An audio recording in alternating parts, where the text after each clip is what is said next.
Bien, les origines de cette affaire, tout d'abord, résident dans le fait que mon père, magistrat à la carrière fulgurante grâce au piston dont il a bénéficié de la part de ma famille, et qui en août 2002 a cru très malin de publier sur Internet, de faire publier sur Internet des photos porno de sa deuxième femme, qui est une ex-prostituée qui s'est fait épouser sur un chantage. Suite à cela, les sites en question qui visaient à casser le chantage et à se débarrasser de cette femme ont échappé à son contrôle et ont amené au déchaînement de tout un ensemble de persécutions relativement inédites déchaînées par ce magistrat à l'aide d'un système qui est sous son contrôle contre son ex-femme et contre ses deux enfants. Il y a même Interpol et le FBI. Il nous a tout fait subir, de la perquisition à la menace de défenestration pendant nos gardes à vue, et nous a fait poursuivre par un ami à lui, qui est un juge d'instruction, par ailleurs connu pour être un museleur d'antipédophiles. Excuse-moi de t'interrompre, tu viens de prononcer menace de défenestration. Ça veut dire que pendant la garde à vue, tu as été menacé de mort? Tout à fait. Par qui? Par Hervé Mollès, qui est un gradé de la brigade de répression du banditisme du SRPJ de Montpellier. Au moment où j'allais aux toilettes, je pourrais détailler l'anecdote. Hervé Mollès? Tout à fait. Mais ce qui se passe, c'est que cette affaire de fesses sur Internet, qui est quand même une affaire grotesque, qui est prétexte à nous garder dans le collimateur, qui a été prétexte à fouiller notre maison et à nous faire subir des interrogatoires serrés pour savoir ce que nous savions des activités de mon père au cours des 2 dernières décennies, ce qui était en fait le véritable enjeu de tout ce déchaînement. Cette affaire grotesque, donc, disais-je, n'est que l'arbre qui cache la forêt, puisqu'elle a amené à la découverte d'un volet de l'affaire Allègre qui normalement aurait dû rester secret à tout jamais et qui a éclaté suite au fait que mon père, lorsque ces sites ont échappé à son contrôle, se sont retrouvés entre autres dans le magazine d'entrevue, plus tard dans François, a été saisi de panique, a fait chanter les mauvaises personnes, a obtenu par ce chantage à la fois des garanties écrites d'impunité offertes par la chancellerie et par le garde des Sceaux Dominique Perben, et donc s'est retrouvé par la suite terriblement menacé de mort par les forces qu'il a essayé de faire chanter, c'est-à-dire tous ses petits amis du système, et donc suite à cela veut nous déballer tout ce qu'il savait au sujet de ce fameux volet secret de l'affaire. Donc j'en étais à ce volet de l'affaire Allègre que nous n'aurions jamais dû connaître et qui serait normalement resté secret à tout jamais et qui a éclaté suite à un enchaînement d'événements que mon père ne contrôlait plus du tout. Craignant que ces sites internet ruinent sa carrière, surtout à partir du moment où ils ont été repris donc par certains médias de presse écrite, outre les garanties écrites d'impunité qu'il a obtenues de la part de la chancellerie et de Dominique Perben en personne, il n'a pas pu résister à utiliser ses méthodes habituelles de maître chanteur. Notre père est quelqu'un qui depuis plusieurs décennies était comme un dragon sur un tas de dossiers compromettants, de documents de toutes sortes, dont des photos qu'il s'était ménagées au cours de ces dernières années. Notre père est venu nous trouver à Toulouse alors que nous étions encore étudiants pour nous dévoiler ce que nous racontons d'ailleurs dans les interviews qu'ont publié les différents sites internet mentionné en introduction, c'est-à-dire l'existence d'un groupe secret de gens de pouvoir de tout type de milieux, la politique, la finance, on nous a parlé de gens des milieux médicaux, même universitaires. Ce groupe secret recrutait beaucoup dans les milieux judiciaires et même les policiers haut gradés étaient très appréciés. Et il s'agirait d'un groupe secret dont les activités consistent à mener des sortes de cérémonies dans le plus grand secret, où l'on conjugue des pratiques aussi étranges et uniformément dégoûtantes que la sexualité de groupe, la scarification. Il a évoqué devant nous des images vous faire drécher les cheveux sur la tête. Il nous parlait de chair calcinée, de brûlures de cigarettes, de chair transpercée. Il nous disait que les personnes qui étaient torturées, parfois tuées à l'occasion de ces séances, déjà les personnes tuées n'étaient jamais consentantes, et que parmi les personnes torturées, il y avait des malades qui réclamaient ce genre de traitement, et puis des personnes non consentantes, parfois des enfants, qui étaient d'abord torturés puis mis à mort, le tout filmé, faisant l'objet d'un trafic de cassettes vidéo illégales qui s'échangerait à des prix fous sous le manteau. Il nous a dit que les proies de ce groupe de prédateurs de la haute société étaient recrutés dans les couches les plus basses de la société et parmi les catégories de personnes que personne n'irait rechercher. Il nous a parlé de prostituées, il nous a parlé de clodos, je cite le terme employé par un magistrat. Il a même mentionné parfois des étrangers en situation irrégulière, suivant ce qui leur passait sous la main, j'imagine. C'est-à-dire des gens qui soit ont rompu des liens avec leur environnement, soit n'ont pas d'existence légale, c'est ce qui est le cas justement d'étrangers en situation irrégulière, et donc en tout cas des gens que personne ne va aller chercher, ou à propos desquels toute enquête sera plus ou moins vouée à l'échec dès le départ. Et puis alors bien entendu, les membres de ce groupe, de par les positions influentes qu'ils occupent, sont à même, dans le cas où certaines affaires menaceraient de sortir, eh bien de les couper dans l'œuf en manipulant les leviers qui sont les leurs, d'autant qu'ils se tiennent tous entre eux par la barbichette. Donc ce qui se passe, c'est que notre père se sentait sa vie terriblement menacée, parce que au moment où il a cru que sa carrière était ruinée du fait des fuites qu'il avait eues à propos des sites internet, qu'il a fait pareil sur sa deuxième femme. Il a fait pression sur Dominique Baudis, qui était un de ses amis personnels, pour s'assurer que cette affaire ne sorte jamais dans les médias audiovisuels. Et il est vrai que le pressbook que nous avons réuni contient des articles de presse écrite, mais que c'est très tranché. Les médias audiovisuels, pourtant prévenus, n'ont jamais traité cette affaire, donc il faut croire que Dominique Baudis, qui a assez d'influence pour s'inviter sur TF1 quand il veut, alors que François Hollande était prévu de plus longue date ce soir-là, a aussi assez de pouvoir probablement pour empêcher, du moins pour un temps, la sortie d'une telle affaire dans les médias audiovisuels. En tout cas, tout semble le corroborer. Et donc notre père nous a indiqué aller voir Dominique Baudis, encore à Toulouse, comme quoi tous nous sur Toulouse, dans cette affaire, un week-end, pour exercer sur lui des pressions, afin d'obtenir que les médias audiovisuels ne couvrent pas cette affaire, ce qui fut fait. Simplement, le problème, c'est que le chantage est une arme qui est à double tranchant, et que autant la manipulation déraisonnable de cette arme a permis à notre père d'obtenir dans un premier temps tout ce qu'il voulait, le non-traitement par les médias audiovisuels, le non-relayement de cette information, et puis les garanties écrites de la chancellerie, autant après l'avoir rassuré de cette manière et avoir attendu que les choses se tassent un petit peu, il semble que ce chantage très déraisonnable l'ait mené à sa perte et l'ait mené à sa mort. Donc il y a eu trois entrevues. Notre père savait où nous trouver. À Toulouse, il savait que nous étions étudiants, il avait nos certificats de scolarité. Voyant que le sol se dérobait sous ses pieds, ne sachant plus vers qui se tourner, je pense que malgré tout ce qu'il nous avait fait subir dans le passé, puisque en France, ce n'est pas une magistrature que nous avons, c'est une véritable pourristrature. Nous savons de quoi nous parlons, nous sommes de la boutique, nous sommes du système. Je suis ancien Sciences Po et juriste de 3e cycle avec mention, ma sœur est aussi dans ce cas, nous sommes enfants de magistrats, et je peux vous dire que notre mère a vu pas mal de choses pendant des années en tant que femme de magistrat. Notre père était un homme qui a été transformé en monstre par ce système qui fabrique des monstres. Oui, les nouveaux inquisiteurs, ceux qui se posent en moralisateurs de la société, sont en fait des gens qui n'ont pas de leçons à donner à un quelconque malfrat. Voyez-vous, les criminels, au moins, ont un code d'honneur, à ce qu'il paraît, ce qui n'était pas le cas de mon père, qui a jugé les autres à haut niveau pendant des années, puisqu'il était président de chambre de cour d'appel. Donc, voyant le sol se dérober sous ses pieds, voyant qu'il avait lancé une machine infernale qui se retournait contre lui et qu'il ne pouvait plus arrêter, notre père s'est en dernier ressort tourné contre ses deux enfants, il est piteusement revenu vers nous. C'est ce qui a donné lieu à 3 longues discussions qui sont allées crescendo d'ailleurs, puisqu'il nous a raconté de plus en plus de choses et devenait d'ailleurs de plus en plus nerveux au fil de ces 3 discussions. Il se sentait menacé, ce qui apparaissait déjà en filigrane dès la première discussion. Il nous a dit dès la deuxième qu'il était carrément menacé de mort. Par la suite, il a passé toute une nuit à brûler des documents et des photos. J'ai bien dit toute une nuit, pas simplement 1 heure, et apparemment il fallait à tout prix brûler ces choses. Ni la poubelle ni le broyeur n'étaient suffisants. Nous ne savons pas s'il a brûlé tout ce qu'il avait en sa possession, mais il en a brûlé en tout cas au moins une partie substantielle, et sa motivation pour cela était apparemment de sauver sa tête. Il a estimé que les personnes qui auraient intérêt à se débarrasser de lui pourrait peut-être cesser d'en vouloir à sa vie s'il se débarrassait de ses cartouches, et il semble en fait que ce soit le fait pour lui d'avoir brûlé ses vaisseaux de la sorte, de se débarrasser de ses dernières munitions, qui a justement amené ces gens-là à passer à l'acte. Donc ce qui se passe, c'est que rien n'est normal à propos de la mort de notre père.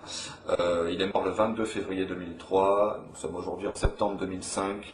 Depuis tout ce temps-là, nous n'avons cessé de remuer ciel et terre pour savoir la vérité sur la mort de papa.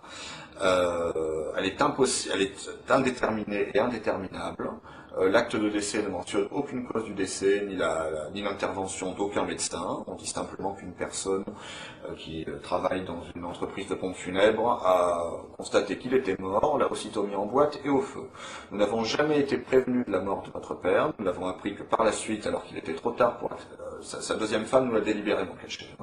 Nous l'avons appris que par la suite, alors qu'il était trop tard pour assister aux obsèques, il a été incinéré en toute hâte le jour même des obsèques, hors de l'observation des règles légales et réglementaires qui doivent présider à la crémation d'un corps, qui vise justement à faire en sorte d'éviter que l'on se débarrasse d'un cadavre suspect. Dès que nous l'avons su, nous avons saisi les 2 enfants d'un magistrat haut gradé en exercice, mort dans des conditions suspectes. On saisit personnellement le garde des Sceaux, en recommandé avec accusé de réception, de la mort suspecte de leur père. Nous attendons toujours sa réponse. Il n'ose même pas nous répondre. Pas plus qu'il n'ose répondre aux 15 parlementaires de l'opposition, députés, sénateurs confondus, qui l'ont saisi de ce dossier. En février dernier, en février 2005, monsieur le député Maxime Grémetz a de nouveau saisi le garde des Sceaux au sujet de la mort de notre père, établissant des parallèles plus qu'édifiants entre sa disparition et celle du juge toulousain Bernard Borel. Cette question est parue au journal officiel et Maxime Grémetz attend toujours la réponse, alors que le groupe l'a reposée suivant une procédure prioritaire. Et la réponse n'a pas été apportée dans le délai normal en cas de question prioritaire. Faut-il s'en étonner? Rien n'est normal dans cette affaire. Et j'ajouterai que notre père nous a donné toutes sortes de détails qui sont tout à fait vérifiables et qui sont repris plus en détail dans les interviews écrites qui sont parues sur Internet, donc à propos de ces soirées, à propos des personnes participants. Et d'ailleurs, bon, cette interview est accompagnée de schémas qui sont plus qu'édifiants et qui prouvent que notre père et sa clique sont le chaînon manquant qui permet enfin de tout éclairer dans l'affaire Allègre. Ce dont tout le monde se doute, c'est qu'il y a derrière l'affaire Allègre beaucoup plus de vérité que ce que l'on a bien voulu dire.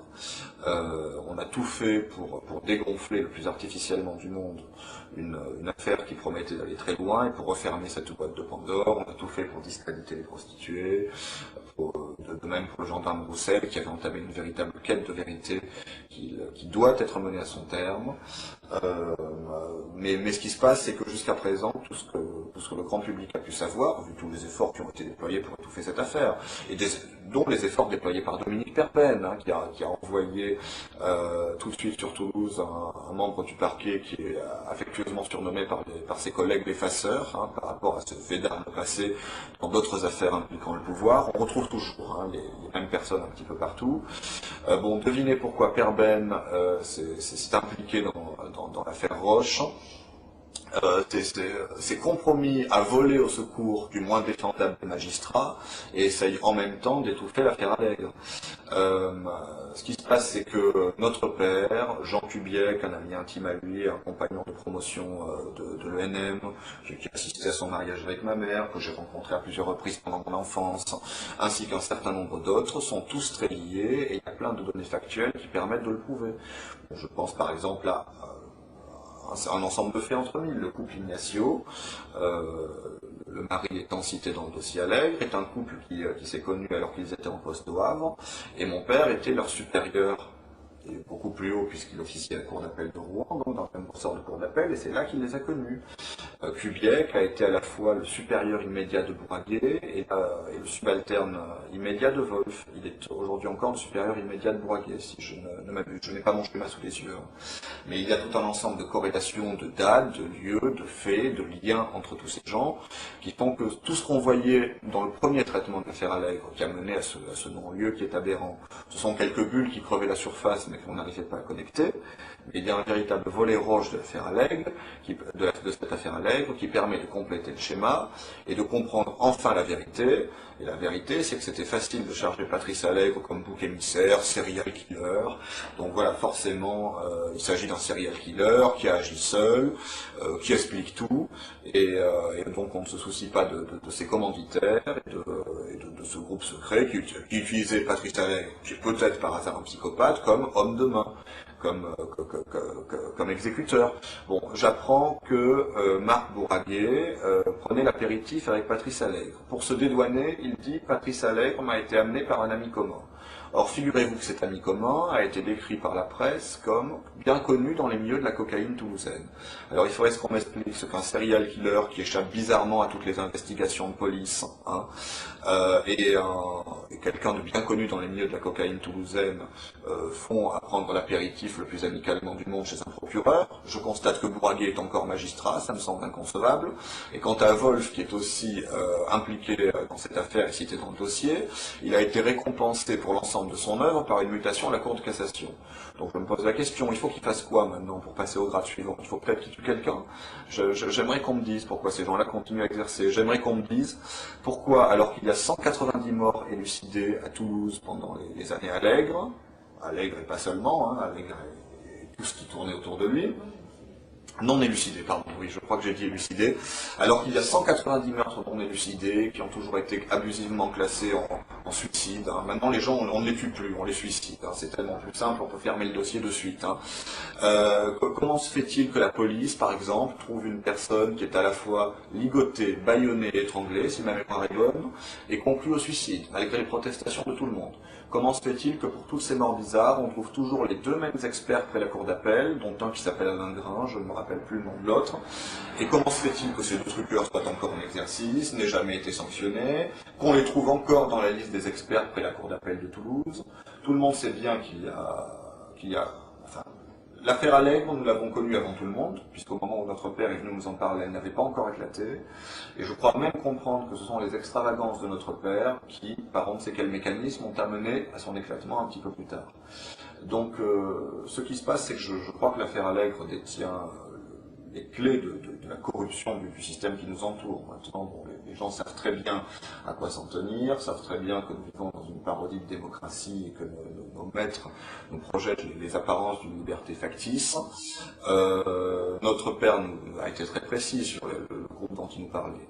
Apparemment, il y a toute une partie de ceux que j'appelle nos maîtres, hein, n'est-ce pas ce qu'ils sont il y a une espèce d'élite autoproclamée qui n'est pas du tout basée sur le mérite, mais sur le piston et les liens interpersonnels.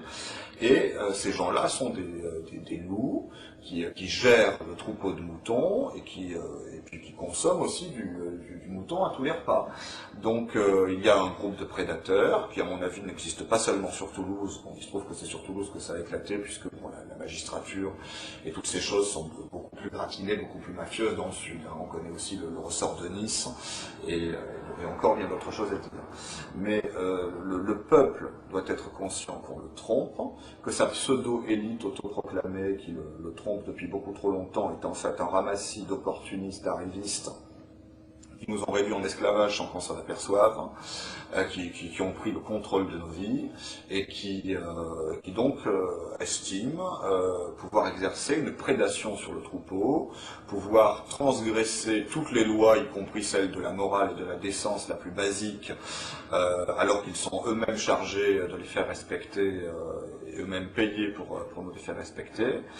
Et donc, bon, c'était très clair, notre père nous a parlé d'une sorte de secte, donc, derrière lequel il y avait d'ailleurs une sorte de corpus idéologique. Qu'est-ce qu'on raconte? Donc, comment fonctionne cette secte? On approche les gens qui ont de la puissance. Hein. Si on n'a pas de pouvoir, on n'est pas intéressant, on reste dans la piétaille. On reste dans le troupeau. Alors à partir du moment où quelqu'un a du pouvoir, où il peut servir, où on est bien entre soi, on songe éventuellement à le recruter. Du moment qu'on a décelé chez lui, bien entendu, la corruption morale qui fait de lui un membre propice. On ne veut surtout pas recruter quelqu'un qui pourrait faire éclater le groupe ou qui pourrait dénoncer ce à quoi il a assisté. Donc on recrute des gens qui semblent intéressants et chez lesquels on a décelé cette espèce de vocation que je qualifierais de diabolique, de participation à ces activités. On l'invite d'abord à des soirées moins extrêmes que celles que la personne sera amenée à connaître par la suite, mais au cours desquelles on l'enferme, hein, en filmant ce qui se passe dans ces soirées, en y faisant participer, ce qui permet de s'assurer de la loyauté future du membre et qui ne parlera jamais à personne. Puis ensuite on passe à des choses de plus en plus sérieuses, et la morale, si j'ose dire, l'idéologie qui sous-tend ce groupe, et qui est très grave hein, par rapport à ce qu'il révèle sur le fonctionnement réel de notre société, on raconte aux membres de ce groupe qu'en quelque sorte, toutes les règles qu'on leur a mis en tête depuis le début, que ce soit à l'école, dans la société, etc., sont des limitations à leur liberté, vérité qui les empêche d'atteindre la quintessence du genre humain, et qu'il faut donc rejeter toutes les règles, à commencer par les lois, par la morale, par la décence, et qu'il y a nécessité de transgresser ces règles, de violer parfois littéralement tous les tabous pour faire sauter des sortes de verrous que l'on mettrait dans nos têtes depuis l'enfance. Et donc c'est ainsi que l'on commence par le viol, la torture, et pour en arriver au meurtre. Donc voilà des gens qui en effet après sont complètement débridés, imbus de leur pouvoir, et qui sont amenés, en s'encourageant les uns les autres, à aller toujours plus loin dans l'horreur. Donc il y a plein d'affaires ces derniers temps, et il y en a de plus en plus, il y en aura toujours plus, je crois, hein, malheureusement, qui ont permis au grand public d'avoir quelques lumières, quelques fugitives lumières sur ce qui se passait vraiment. Je pense à toutes ces disparitions de gens, à toutes ces disparitions d'enfants. Je pense au suicide fort opportun du gendarme Jean-Bert, de 2 balles différentes. Il faut vraiment se haïr hein, pour se suicider de 2 balles différentes, à la veille où sa quête allait pourtant connaître un aboutissement, puisqu'il devait aller voir le procureur pour lui raconter ce qu'il avait découvert sur les disparus de Lyon. Je pense en Belgique à l'affaire Dutroux, hein, dans laquelle il y avait des collaborations, des implications qui remontaient jusqu'au plus haut niveau de l'État. Je pense à un plus petit niveau au muselage d'une association antipédophile par le juge d'instruction que notre père nous a fiché aux fesses et qui était un ami à lui. Il y a plein d'autres affaires. Bon, par exemple, figurez-vous qu'il y a un policier français qui est à l'heure actuelle en fuite sur le territoire britannique avec son arme de service, ce qu'on n'a pas manqué de souligner, parce qu'il semble qu'il a découvert des choses que l'on souhaite cacher à propos de la disparition de la petite Estelle Mouzin. Alors bien entendu, on a essayé de faire passer ce bonhomme pour fou, et il a préféré s'enfuir en Angleterre parce qu'il avait peur, à mon avis à juste titre, qu'on l'assassine. Et d'ailleurs, dans son enquête, il s'est heurté à des documents classés secret défense. Alors j'aimerais bien savoir en quoi la disparition d'une petite fille intéresse la défense nationale. Alors comme j'ai mauvais esprit, je me dis qu'on classe des documents secret défense simplement pour ne pas qu'on découvre la vérité. La vérité étant, vous savez, j'ai très mauvais esprit, que cette petite a été la proie d'un de ces groupes. Donc voilà, c'est le réseau, bien entendu, qu'entre magistrats et entre policiers, même si tous les magistrats, même si tous les policiers n'appartiennent pas à ce groupe, il suffit qu'il y en ait quelques-uns qui soient bien placés, bien entendu, pour dévier une enquête, et toujours nettoyer les preuves, et s'assurer que l'on ne remonte jamais jusqu'au loup qui nous gouverne. Nous sommes des moutons gouvernés par un troupeau de loups. Notre mère a pu voir à l'époque, quand elle assistait à des repas de magistrats où on discutait la veille ou l'avant-veille d'un procès, de comment mon père allait truquer le procès du lendemain. Elle était ressortie de ces repas entre nos tables, déjà, avec la ferme impression que nous ne sommes tous que des moutons comparaissant devant des tribunaux de loups quand on nous traduit en justice, en tout cas quand les affaires ont une quelconque importance. Et ce qui nous motive aujourd'hui, nous avons une double motivation aujourd'hui à dévoiler la vérité, en sachant que nous n'avons pas la moindre confiance ni en la justice, ni en la police, ni dans le système judiciaire. Hein. J'insiste très lourdement sur le fait que nous les connaissons beaucoup trop pour avoir la moindre confiance en eux. Alors il y a parmi eux des individus vertueux, je pense par exemple au gendarme Roussel. Il n'y a pas que lui, hein. Il y en a certes plein d'autres, mais le système est beaucoup trop gangréné. Vous savez, il suffit de mettre une pomme pourrie dans un panier pour que tout le panier soit très bientôt pourri. Hein. Les pourris se font avancer les uns les autres, se cooptent entre eux au niveau supérieur et s'arrangent toujours pour verrouiller le système. Hein. Ils ont des méthodes technocratiques terriblement efficaces. Et ils ne laissent rien au hasard, eux, alors que les individus qui poursuivent la quête de la vérité sont bien trop souvent isolés ou mis à l'écart. Donc, primo, sachant que, même si je pense que c'est la révélation devrait rouvrir le dossier, je pense que le système lui-même nous mettra tous les bâtons dans les roues, mettra tous les bâtons dans les roues des chercheurs de vérité pour arriver jusqu'au bout. Et c'est pour cela que tout cela doit se passer sous l'œil du peuple et qu'il faudra vraiment pousser à la roue si on veut que les choses avancent. Elles n'avanceront pas d'elles-mêmes très loin de là, puisque tous les obstacles seront placés. Mais cependant, je pense qu'il y a vraiment quelque chose à faire et nous poursuivons un double but. Tout d'abord, à titre un petit peu égoïste quelque part, mais c'est quand même notre droit le plus strict. Nous avons bien compris que nous ne saurons jamais la vérité à propos de la mort de papa si nous ne disons pas nous-mêmes toute la vérité qu'il est venu nous dire au dernier moment. Alors, certes, nous ne pouvons garantir à 100% la véracité de tout ce qu'il nous a dit. Il est vrai qu'il devenait très nerveux sur la fin. Cependant, voilà le témoignage d'un magistrat qui devrait être largement pris en compte, et pour notre part, nous sommes sûrs nous sommes absolument certains, à titre personnel, de la véracité de l'écrasante majorité de ce qu'il nous a dit. Peut-être peut-il qu'il forçait le trait sur tel ou tel aspect.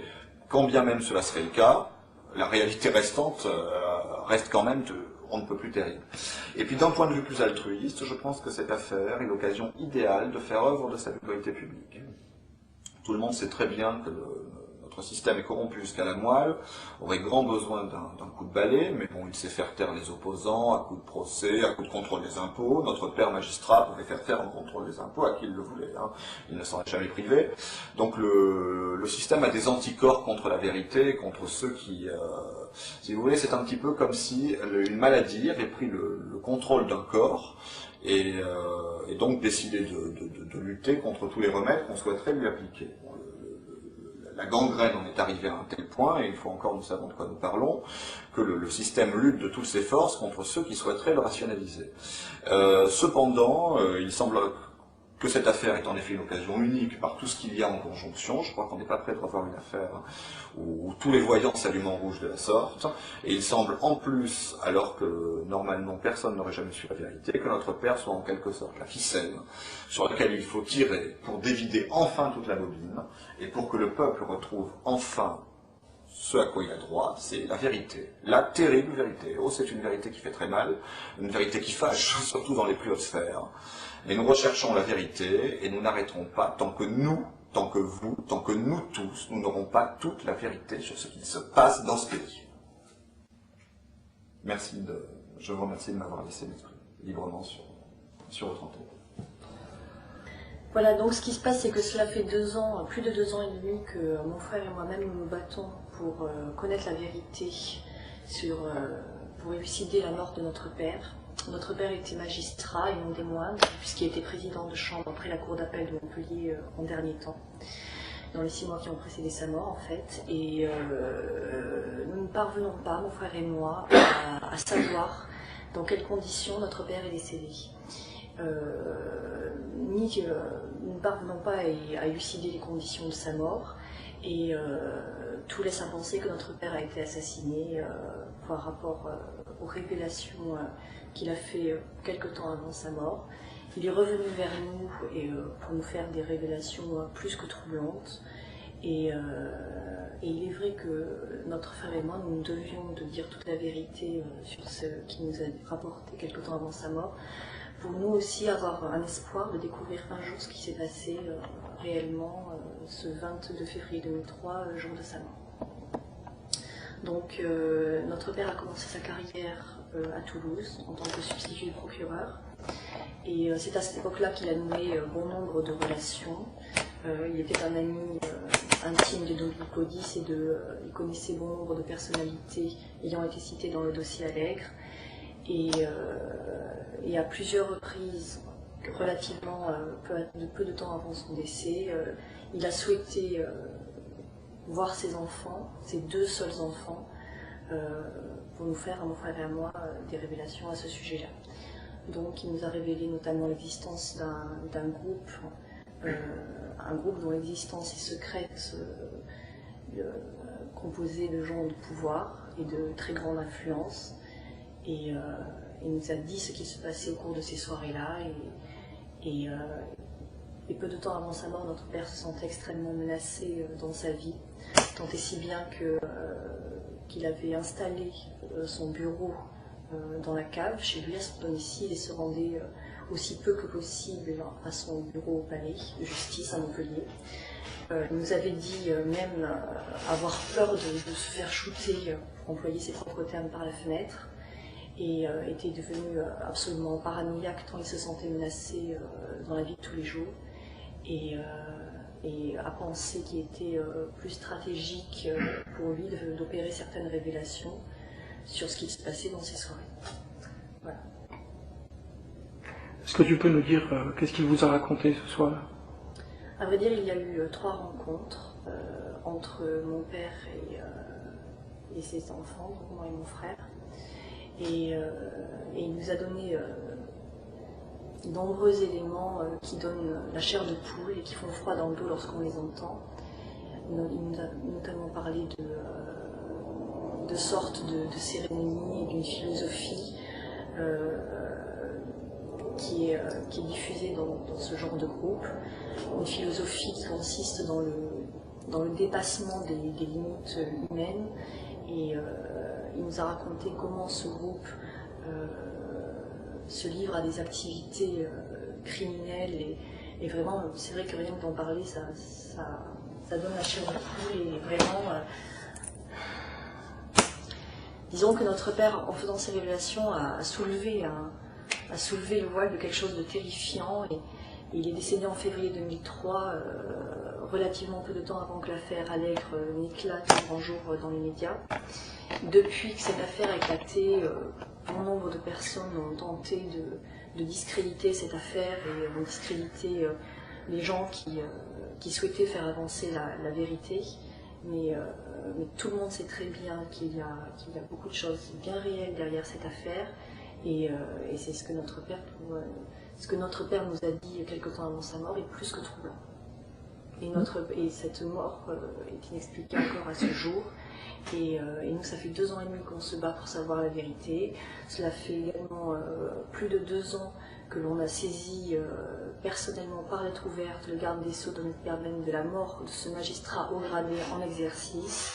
Et cela fait plus de 2 ans qu'il ne nous a pas répondu et jamais il ne nous sera répondu. Il y a aussi des parlementaires, députés, sénateurs confondus d'opposition qui ont questionné le garde des Sceaux pour savoir quelle analyse ils portaient sur ce dossier et qu'est-ce qu'ils avaient à dire concernant la mort d'un magistrat en exercice. Bon, le décès d'un magistrat en exercice, ce n'est quand même pas courant, notre père avait à peine 60 ans. Et ça a toujours été l'inertie la plus totale en face. Ce groupe est composé de gens d'influence et qui se protègent entre eux. On ne peut pas y rentrer comme ça n'importe comment, il faut avoir un certain statut pour accéder à ce genre de soirée. Et ce qui s'y passe, pour vous donner une description rapide, c'est qu'il y a toutes sortes de personnes qui sont isolées dans la société et cela peut aller... il y a des clochards ou des gens auxquels personne ne s'intéresse, qui sont isolés de tout le monde et qui sont des victimes dans ce genre de soirée non consentantes. Et notre père nous a parlé notamment de détails terribles, d'images de chair transpercée, de gens brûlés avec des cigarettes et de viols et de films qui sont tournés et qui sont ensuite revendus à des sommes terribles, à des gens qui s'échangent sous le manteau. Voilà ce qui se passe à ce genre de soirée. Et tous ces gens d'influence se retrouvent au nom d'une philosophie qui viserait à dépasser les limites humaines. Dans quel intérêt? Dans quel but? Écoutez, je crois que la psychologie de ce genre de gens est très difficile à percer, mais je pense qu'une très grande perversité morale, une perversion, une grande corruption intérieure anime les gens de pouvoir qui sont dans ce groupe. Est-ce qu'il vous a parlé de sacrifices humains ou de rituels sataniques ou d'autres choses? Il nous a parlé effectivement de rites et comme je vous le disais, de cette philosophie qui n'est pas sans rappeler certains rituels. Est-ce qu'il vous a dit qu'il avait assisté à des sacrifices humains? Notre père était un membre de ce groupe et avait assisté effectivement à ce genre de choses. Il a réalisé. C'est la raison pour laquelle il était à ce point-là terrifié et qu'il se sentait menacé dans sa vie. Parce qu'il savait beaucoup trop de choses sur beaucoup trop de gens qui participaient à ce genre de soirée et qu'il avait notamment de nombreux éléments à ce sujet-là. Est-ce qu'il avait lui-même participé, est-ce qu'il avait réalisé des sacrifices humains? Écoutez, vous savez, le témoignage de notre père, nous l'avons reçu, nous l'avons rapporté de la manière la plus exacte possible. Il nous a dit ce à quoi il avait assisté et ce qu'il avait vu.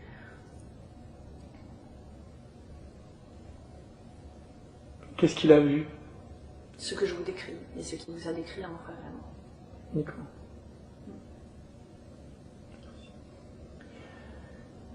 Est-ce qu'il y a d'autres choses que tu aimerais dire? Non. Non, je pense que ça vient en complément de ce que mon frère a déjà dit.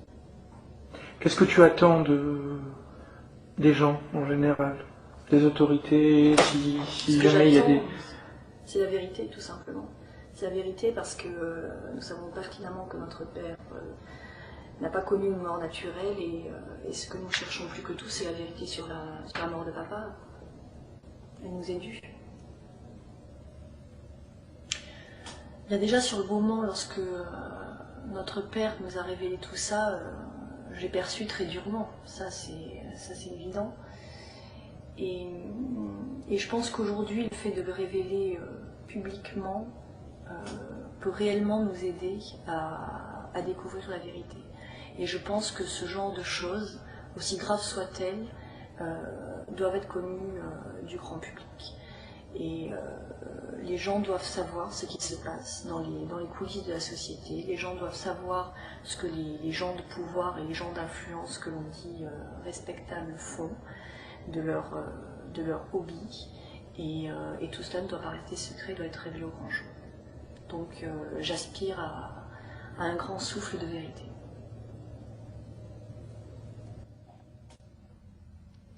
À vrai dire, cette affaire, ce magma m'anime des sentiments les plus divers. Bon, tout d'abord, par rapport à mon père, bon, je n'ai jamais été un tant soit peu animé de haine à son égard, malgré tout ce qu'il a pu nous faire. Donc la haine n'est jamais une solution. Disons que j'ai souvent regretté tout ce qu'il nous a fait subir, et là, bon, j'avoue que je suis attiré et animé d'une très grande tristesse, déjà de constater, d'apprendre de sa bouche même, et dans quelles circonstances, et si peu de temps avant sa mort, les turpitudes dans lesquelles mon père, magistrat haut placé, est allé se vautrer. Donc c'est vrai, vraiment une très grande tristesse. Enfin, tout cela me navre au plus haut point, et même bien davantage. Bon, d'autre part, il est vrai que je suis animé d'un certain degré de compassion envers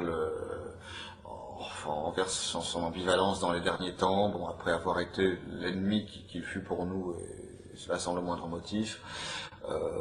Bon, il y avait chez lui un aspect, bon, derrière son cynisme, il nous avait dit qu'il nous racontait ça aussi pour se ménager des assurances, je cite.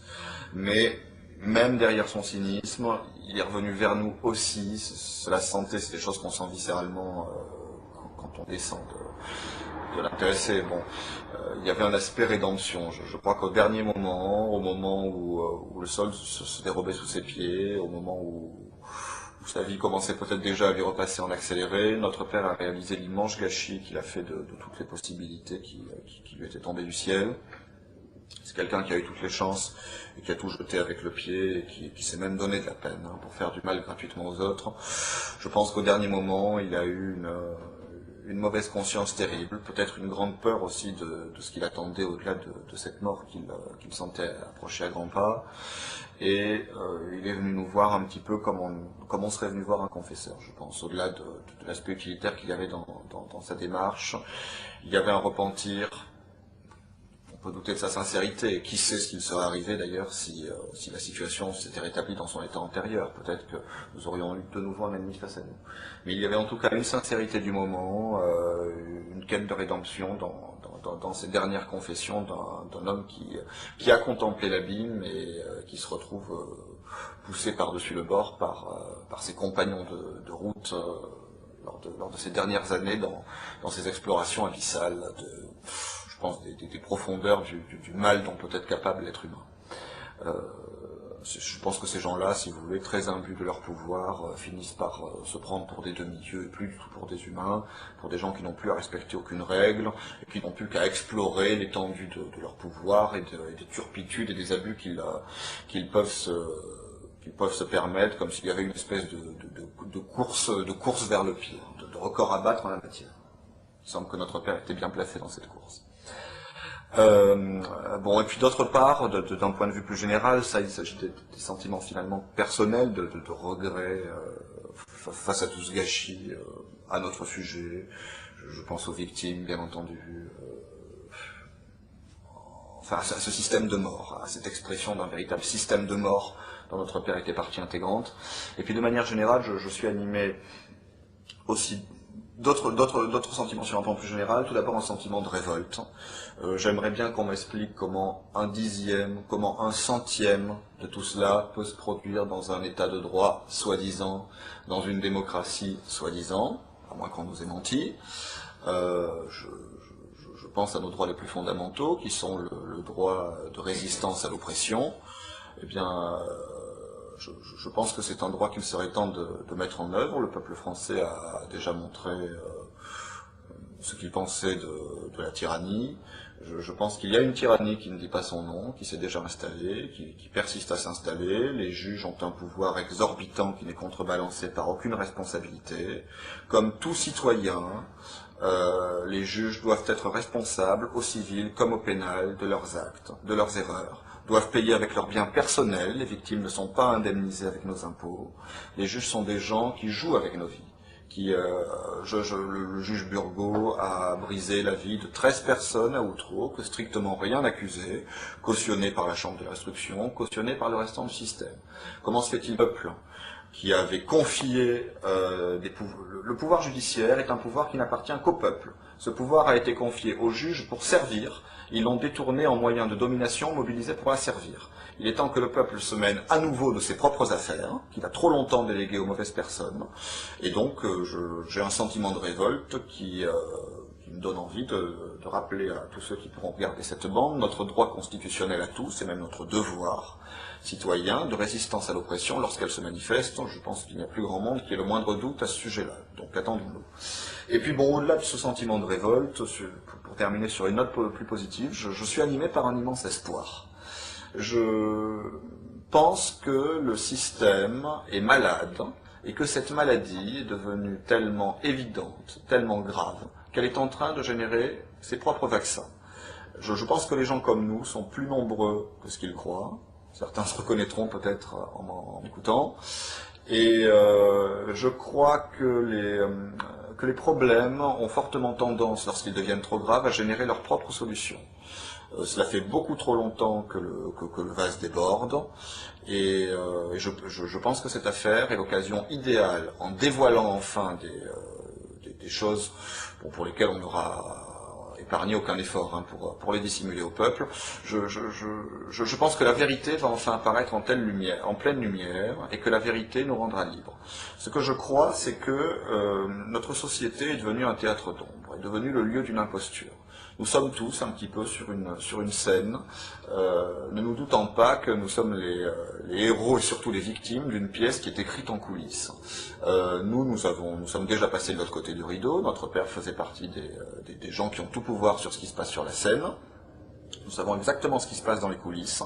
Et ce que nous appelons de nos voeux, l'espoir énorme que crée notre affaire, c'est de faire enfin tomber le rideau et de permettre enfin aux spectateurs que nous sommes tous de cette société qui nous broie, nous pourrions passer de spectateurs subissant cette société à véritables acteurs de notre propre existence. C'est le but de notre initiative. Nous souhaitons faire tomber le rideau, que tout le monde voit enfin ce qui se passe dans les coulisses. Et je peux vous dire que le spectacle, s'il est certes surréaliste, n'est pas beau du tout à voir, mais je pense qu'il est plus que temps de passer à autre chose, et que cette affaire crée cet espoir. Nous souhaitons être les porteurs de cet espoir. Et croyez bien que nous n'arrêterons jamais de poursuivre la vérité jusqu'à ce que nous l'ayons trouvée, jusqu'à ce que nous puissions enfin la faire connaître à tout le monde. Merci de votre attention. Christian Cotten, tu viens d'assister donc à cet enregistrement. Qu'est-ce que tu en penses? J'ai rencontré Charles Yann Roche il y a 1 an et demi. Et j'ai découvert leur histoire par étapes successives. Je les ai écoutés plusieurs fois me raconter la même histoire, avec à chaque fois de nouveaux détails, des compléments d'information, des précisions. Je me suis posé la question de savoir quelle crédibilité est-ce que je peux accorder à leur discours.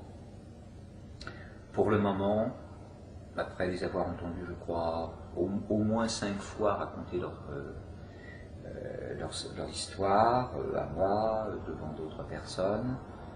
Pour le moment, je n'ai pas réussi à trouver dans leur discours, dans leur comportement, dans leurs attitudes, de failles qui me contraindraient à m'interroger sur la crédibilité de leurs propos. Je veux dire par là que me paraissent des gens sains d'esprit, vivants, réagissant comme toute personne, j'allais dire normalement constituée, ce qui ne veut pas dire grand-chose, mais comme toute personne confrontée à une situation de violence pourrait réagir, c'est-à-dire d'abord par beaucoup de souffrance, et puis lorsque la souffrance, les premières souffrances sont dépassées, par une volonté de savoir, par une volonté de faire savoir, par une forme de colère, de révolte, de rébellion, ce que Charles Louis a tout à fait bien exprimé tout à l'heure.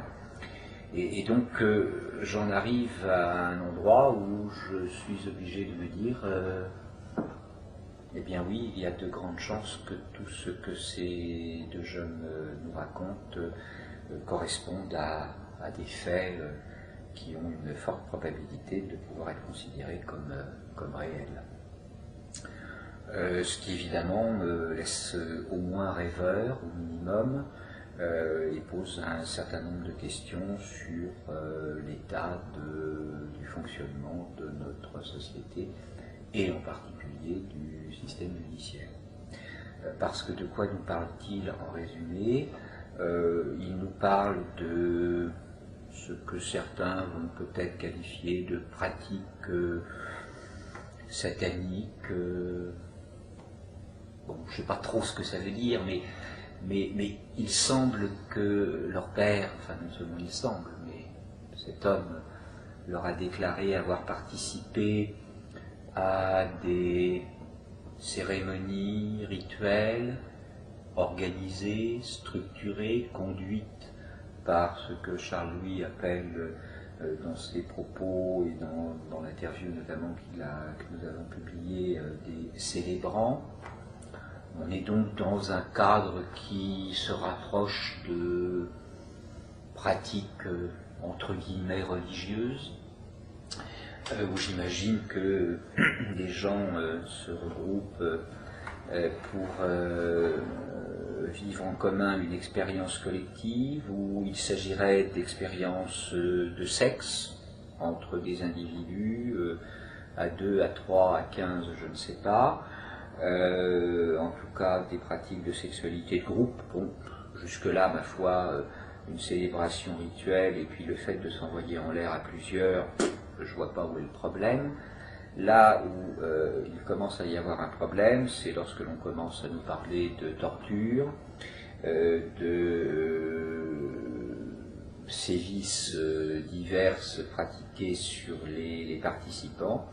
Et puis surtout lorsque l'on commence à nous dire qu'un certain nombre de ces cérémonies se terminent par des morts. Qui sont ces morts? Il semblerait que ce soit des anonymes, des victimes anonymes que l'on ramasse peut-être dans la rue.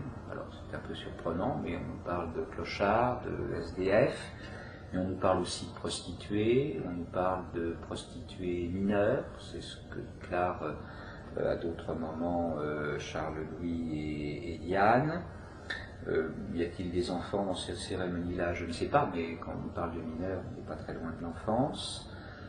Et puis alors ce qui me pose quand même un tout petit peu question, c'est que l'on ne nous parle pas là de gens dont on pourrait penser qu'ils sont atteints de pathologies psychiatriques diverses et variées et qui se seraient enfuis soit de prison, soit d'hôpitaux psychiatriques. Non, on nous parle de magistrats, on nous parle d'hommes politiques, on nous parle de financiers, on nous parle d'universitaires, on nous parle d'hommes des médias, on nous parle de ce qui est convenu couramment d'appeler des notables, qui se regrouperaient par parrainage mutuel de génération en génération. j'ai des souvenirs de discours entendus de la bouche d'officiers de police retraités qui, à une certaine époque, il y a déjà de cela quelques années, m'ont raconté très exactement les mêmes histoires en m'expliquant que un certain nombre d'hommes politiques étaient, entre guillemets, tenus par ce type de système mafieux au travers de pratiques sexuelles collectives se terminant par des meurtres rituels. Et hélas, je reconnais dans les discours de Charles-Louis et de Diane très exactement les discours de ces officiers de police, puisque je pense à deux en particulier, qui m'ont raconté ce genre de dossier, auquel je dois dire je ne croyais absolument pas lorsque je les ai entendus pour la première fois. Ce qui me trouble beaucoup dans l'histoire de Charles et de Diane, c'est que précisément elle semble totalement liée à l'affaire Allègre, puisque l'environnement socio-professionnel de leur père, M. Pierre Roche, eh bien, c'est le même environnement socio-professionnel que celui de l'affaire Allègre, c'est-à-dire qu'on retrouve les mêmes noms, les mêmes magistrats. Je ne vais pas les reciter ici, ils sont sur les sites internet où on publie les interviews, tout le monde pourra les trouver. Il y a même des tableaux très détaillés de l'ensemble des magistrats concernés dans ce dossier. On retrouve les mêmes magistrats, on retrouve les mêmes thématiques de discours, on retrouve une seule et même culture. Faut-il rappeler que l'affaire Allègre, Toulouse, c'est pendant une dizaine d'années, sans que l'on puisse attribuer ces chiffres-là à un seul personnage, à savoir M. Allègre, mais Toulouse, c'est 190 meurtres non élucidés sur 10 ans, dont une grande partie ont été maquillés en faux suicides par à chaque fois les mêmes experts que l'on retrouve régulièrement et dont on peut se demander si précisément ils n'auraient pas eux-mêmes fait partie du groupe dont M. Pierre Roche déclare avoir fait partie. Alors, tout ça est un peu étrange, je veux dire. Tout ça est un peu étrange. Où sommes-nous? Dans quel univers est-ce que nous vivons vraiment? Et comment est-il possible que dans ce qui s'appelle une république démocratique, un état de droit, des systèmes institutionnels aboutissent à ce genre de pratique? Là, je n'ai pas vraiment la réponse à cette question, je m'interroge.